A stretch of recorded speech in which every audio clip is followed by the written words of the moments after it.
Now let's use the arc length formula to find the length of a function that's constant.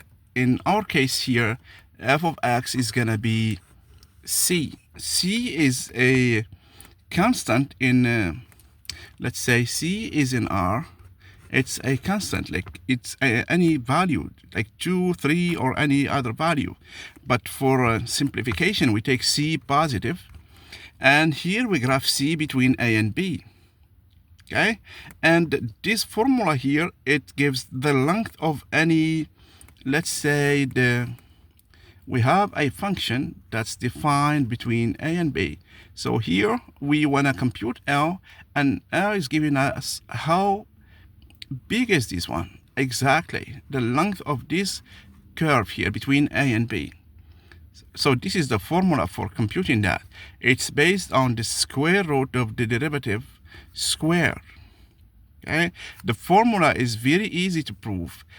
The problem is coming from the square root. When we have a function that's not easy to deal with. But anyways, we just want to remember that this is the formula for computing the arc length of any curve. Okay, in our case here we have c is constant. The value of a is c and the value of b is c. And we can see here that we want to compute the length here of this function between a and b. And we clearly see that this length is just the difference here between b and minus a. So this is the length of the function between a and b. This one here, and this is a rectangle. Therefore, this is the same as this one here. And by hand or just using geometry, we have that L is b minus a. Now we're going to use our formula here. If we use our formula, our function f in this case is c, is the constant function. And if we differentiate, we get 0. Therefore, using the formula here, we have the integral between a and b of the square root of 1 plus f prime of x. F prime is just 0. So we have 0 squared. So we have the square root of 1 plus 0 squared. And this is just the square root of 1, which is 1. Therefore, we just integrate a1 between a and b. And when we do so, we now a primitive of 1 is x. And once we evaluate between we evaluate x between a and b, we get b minus a.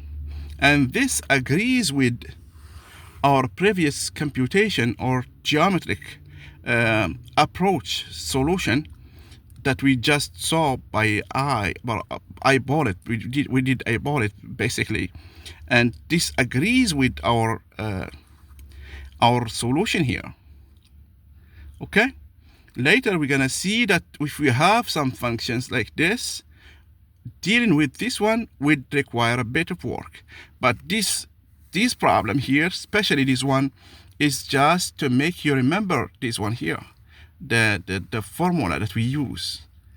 It's the square root of 1 plus f prime squared dx between a and b. Very useful, but it's a bit messy in doing in the integration. It's coming from squaring the derivative and taking the square root of 1 plus the derivative square. This is the issue that we have. But we are not going to worry about this because we have a lot of techniques that we can use to solve this kind of questions. We will see 2 or 3 more examples, and we're going to see that we can use this formula easily and smoothly, and any technique that we have learned before can help us solve this problem. But the key here, remember that the length of the curve here is given by this formula. This is our L. Okay, in this case, L is the length of this segment between a and b. It's b minus a, and that's what we know. That's what we know. Remember the formula here, and remember the geometric approach. And I think that's it. If you see any questions, any errors, please signal them. Thank you very much. And please share, comment, and subscribe. Thank you again.